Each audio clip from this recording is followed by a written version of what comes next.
राधे राधे महाराज जी, क्या भगवान अपने भक्त के लिए अपने नियम बदल देते हैं? जी जरूर बदल देते।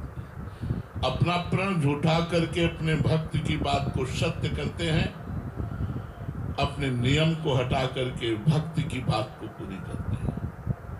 भगवान सत्य संकल्प हैं। जैसे उन्होंने नियम लिया दुर्योधन और अर्जुन के सामने, एक तरफ हमारी सेना रहेगी और एक तरफ मैं जिधर रहूंगा प्रण करता हूं, हाथ में अस्त्र ग्रहण नहीं करूंगा। दुर्योधन ने सोचा जब अस्त्र ही ग्रहण नहीं करोगे तो तुम्हारे को रख के क्या युद्ध में, तो मुझे अस्त्र युक्त महान बल प्रदर्शन करने वाला योद्धा चाहिए। तो भगवान ने अक्षोणी सेना दे दी, नारायणी सेना, और अर्जुन ने भगवान को स्वीकार किया। भगवान का प्रण था मैं महाभारत युद्ध में अस्त्र ग्रहण नहीं करूंगा, लेकिन एक लीला घटी इसमें भगवान ने अपने प्रण को विसार कर भीष्म जी के प्रण की रक्षा की। संपूर्ण महाभारत के शिविरों में सूचना बिजली की तरह दौड़ गई कि भीष्म पितामह जी ने 5 बाण निकाले हैं, कल 5 पांडवों का वध निश्चित है। दुर्योधन ने ऐसा प्रेरित किया तो भीष्म जी ने संकल्प कर लिया। भीष्म प्रतिज्ञा सुनते ही हाहाकार मच गया पांडवों के शिविर में। द्रौपदी जी भगवान के समीप आई और प्रणाम करते हुए कहा केशव, क्या तुम्हारे होते हुए मेरा सुहाग उजड़ जाएगा? भगवान ने कहा असंभव, संभव ही नहीं हो सकता। बोले संभव तो हो गया। भीष्म प्रतिज्ञा प्रसिद्ध है और भीष्म जी ने प्रण किया है कि कल मैं अगर जीवित रहा तो 5 पांडवों में से मारूंगा इनको। भगवान ने कहा मारने योग्य ही नहीं रहेंगे। अगर उन्होंने ये बात कही है तो मारने योग्य ही नहीं रहेंगे। चलो मेरे साथ चलो।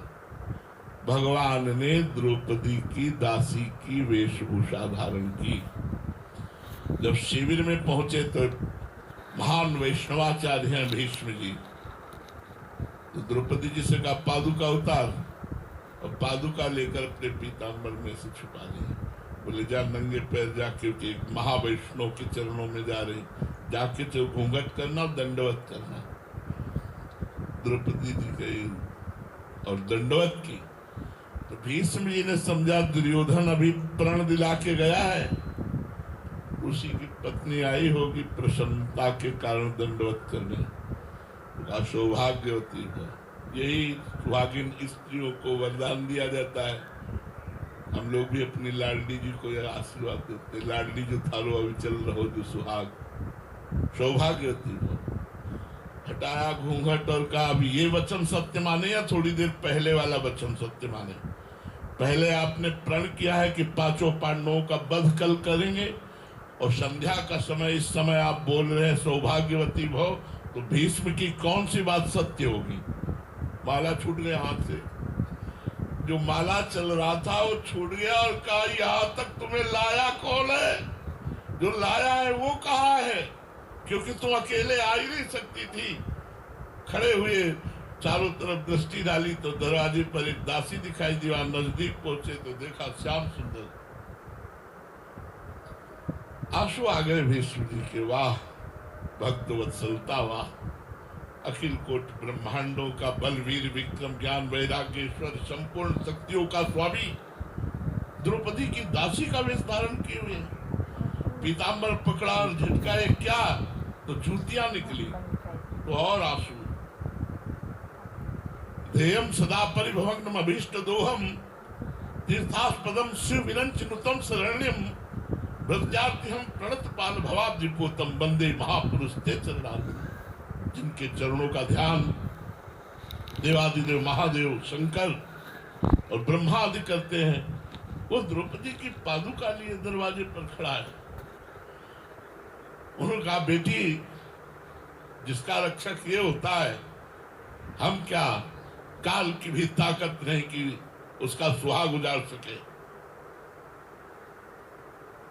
भगवान की तरफ देखा और कहा मेरा प्रण भंग किया ना तो मैं गंगा पुत्र नहीं कहलाऊंगा यदि कल युद्ध में तुमसे तुम्हारा प्रण न तोड़वा दूं।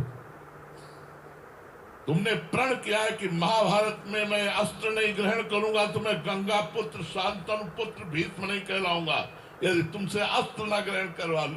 भगवान हंसती और कहा अपने भक्ति के लिए अपना प्रण छोड़ना मेरे लिए कौन सी बड़ी बात है।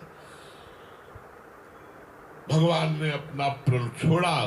दूसरे दिन भीषण युद्ध भीष्म पितामह ने किया। भगवान और अर्जुन सबको बाणों से बेंध दिया। जब देखा कि अर्जुन के प्राणों पर आ गई, कूद पड़े रथ से और उठाया रथ का पहिया, भीष्म को मारने के लिए दौड़े। बोले बस बस बस, यही देखना चाहता था कि अपना प्रण छोड़ते हो कि नहीं। इतने में सामने शिखंडी को कर दिया गया। अस्त्र शस्त्र भीष्म जी ने रख दिए क्योंकि वो अम्बा ही पूर्वजन्म की थी और अर्जुन ने मार करके बाणों की सैया पर लिटा दिया। ये अपने प्रण को भूलकर अपने भक्त की बात की रक्षा करना, अपने नियम को तोड़कर अपने भक्त के नियम को पूर्ण करना, ये भगवान का सहज उदार स्वभाव है। हमारे भगवान ऐसे भक्तों से प्यार करते